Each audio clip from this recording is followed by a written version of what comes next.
குழந்தை வளர்ப்பின் அழகிய வழிமுறை என்கிற தலைப்பின் கீழ் தொடர்ச்சியாக பல மார்க்க செய்திகளை அறிந்து வரக்கூடிய நாம் இன்றைய தினத்தில் ஒரு குழந்தைக்கு நாம் இஸ்லாத்தினுடைய வணக்க வழிபாடுகளின் போதனைகளை முற்படுத்துவதை விட அதற்கு முன்னதாக தனி மனித ஒழுக்கத்தையும் சுயமரியாதையான செயல்களையும் ஒரு மனிதனுடைய மானம் தொடர்பான தகவல்களையும் போதிப்பது என்பது மிக அவசியமான ஒன்று என்பதை மார்க்கம் சொல்லித் தருகிறது. நான் முன்பே உங்களுக்கு சொன்னதுதான், ஒரு பருவ வயதை அடையாத விவரம் அறியாத அந்த குழந்தையிடத்தில் மார்க்கத்தினுடைய செய்திகளை ஈமானிய கருத்துக்களை நீங்கள் பரப்புவதென்பது போதிப்பதென்பது அது கிளிப்பிள்ளைக்கு சொல்வதை போன்றுதான். நீங்கள் சொல்லுவதை அவர்கள் திருப்பி சொல்வார்களே தவிர அதை உணர்ந்து அல்லாஹ்வை, நபியை, மார்க்கத்தை, மறுமையை, சொர்க்க நரகத்தை உணர்ந்து அதை பேச மாட்டார்கள். அப்ப அது ஒரு காலம் கடந்த பிறகுதான் அவர்களிடத்தில் உள்ளத்திலே பதியும், வாழ்க்கையின் மூலமாக அந்த இஸ்லாம் வளரும்.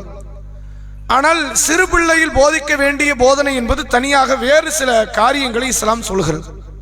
அதுல குறிப்பாக மேனர்ஸ் என்று ஆங்கிலத்தில் சொல்வார்கள். அதாவது ஒரு மனிதனுடைய தனி மனித ஒழுக்கம் தொடர்பாகவும் இங்கீதம் என்று அழைக்கக்கூடிய இந்த காரியத்திற்கு சிறுவர்களாகவே இருந்தாலும் அடிப்படையாக அவர்களுக்கு போதிக்கப்பட வேண்டும். திருக்குரானிலே சூரா நூர் என்கிற 24வது அத்தியாயத்தின் 58வது வசனத்திலே அல்லாஹ் ரப்புல் ஆலமீன் சொல்கிறான், ஒரு வீட்டுக்குள்ள நுழையும் போது அனுமதி பெறணும். இது எல்லாருக்குமான பொதுவான சட்டம்.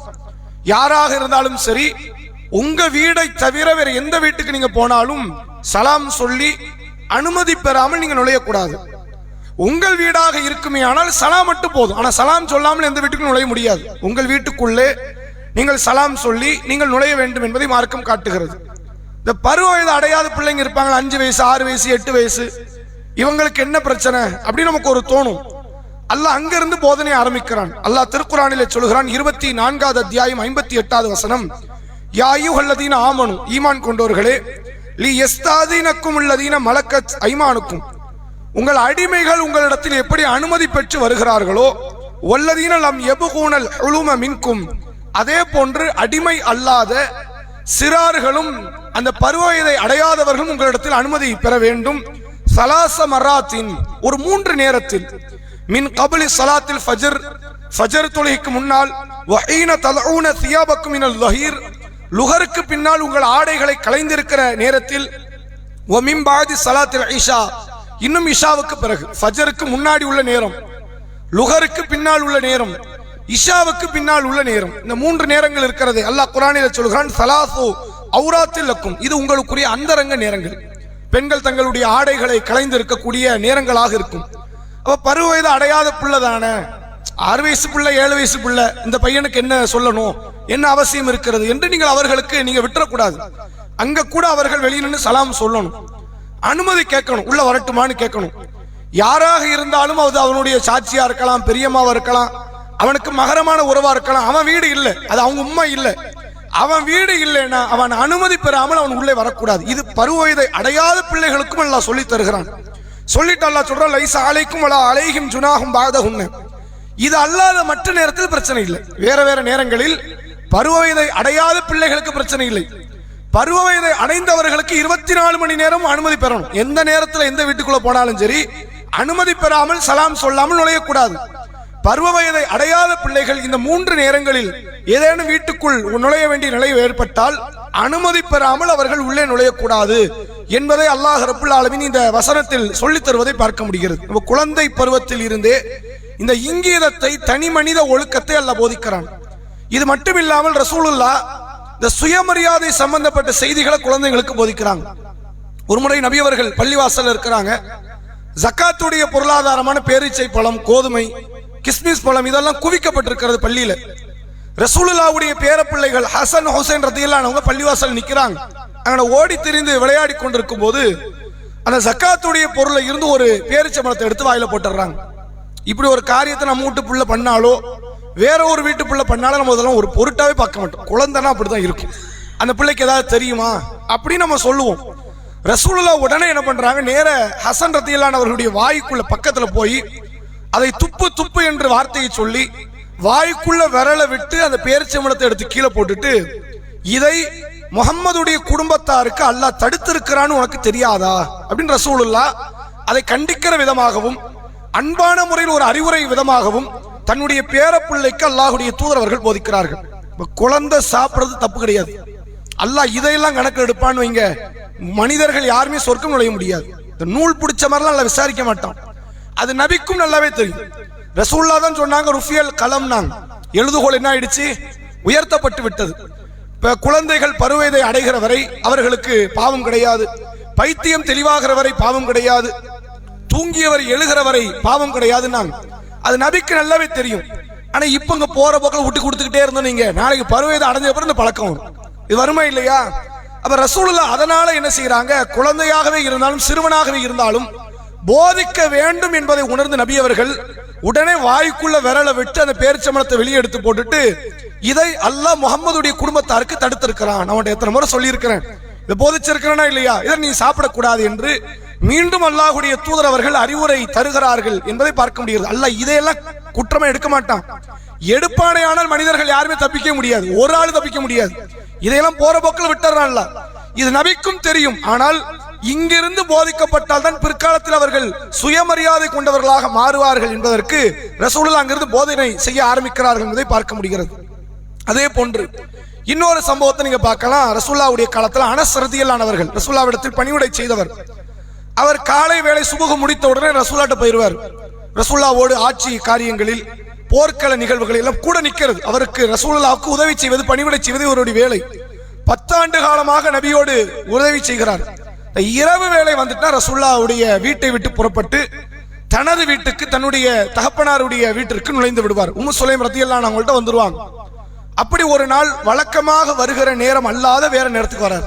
வழக்கமா ஒரு 8 மணிக்கு வருவாரு, இல்ல 9 மணிக்கு வருவாருன்னா இன்னைக்கு தாமதமாகுது.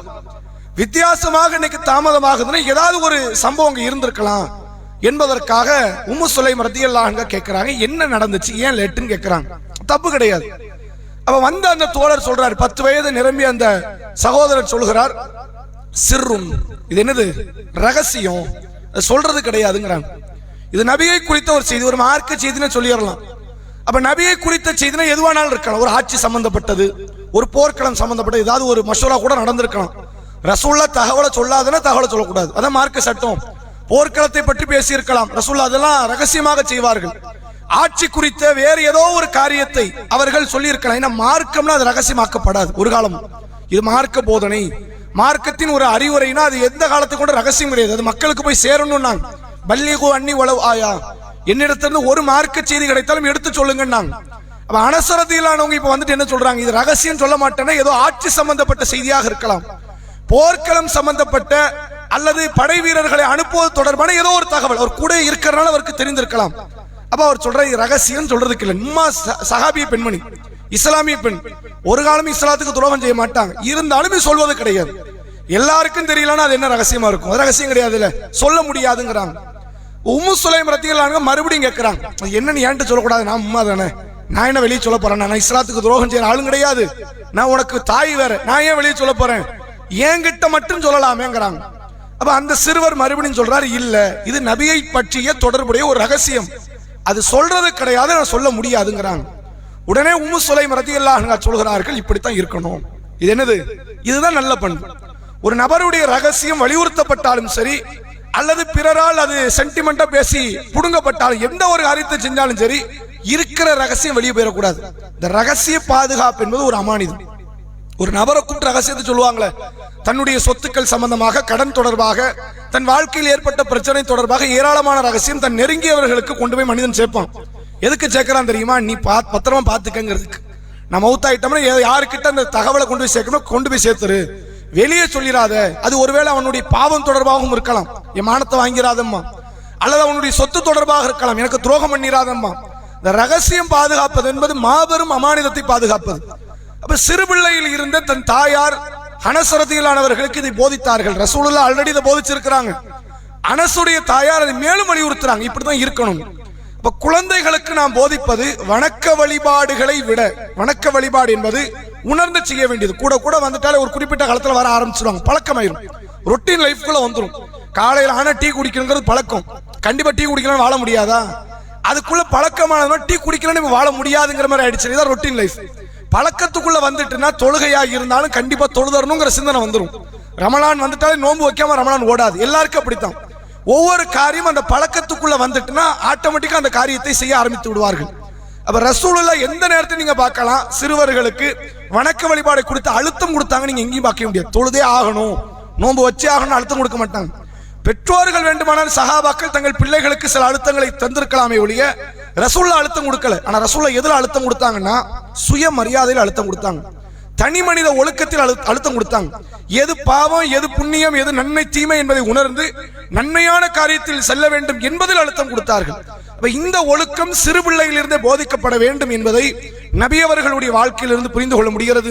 திருமறை குர்ஆனில் அல்லாஹ் சொல்லக்கூடிய இந்த அறிவுரைக்குரிய வசனங்களில் இருந்து புரிந்து கொள்ள முடிகிறது. எனவே குழந்தைகளுக்கு அடிப்படையாக போதிக்கப்பட வேண்டியது தனி மனித ஒழுக்கத்தை குறித்தும் அந்த சுயமரியாதையை குறித்தும், இங்கீதம் என்று அழைக்கப்படக்கூடிய யாருக்கிட்ட எப்படி பேசணும், எப்படி நடந்து கொள்ள வேண்டும். இன்னைக்கு சில பிள்ளைகள்லாம் வழிபாடுகள்ல ரொம்ப மேன்மை மிக்கவங்களா இருப்பாங்க. ஃபஜர் விட மாட்டார்கள், ஏனைய தொழுகைகளை மற்ற சரியான நேரங்களில் தொழுது விடுவார்கள். ஆனால் பெரியவர்களுக்கு மதிப்பு கிடையாது, தன் பெற்ற தாய் தந்தைக்கு மதிப்பு கிடையாது. சுயமரியாதை அற்ற ஒரு நிலையில் பிறரை கையேந்தக்கூடிய நிலை. சின்ன பிள்ளைன்னு விட்டுருவாங்க, அது பிள்ளைன்னு அப்படிதான் இருக்கும். பல பேர்கிட்ட போய் உணவுப் பொருளை வாங்கி சாப்பிடக்கூடிய ஒரு பண்பாடு, அது சின்ன பிள்ளைல தப்பு கிடையாது, அது யாரும் தப்புன்னு நினைக்க மாட்டாங்க. ஆனா இதுதான் பாவத்தை வளர்ப்பதற்கான இடம்.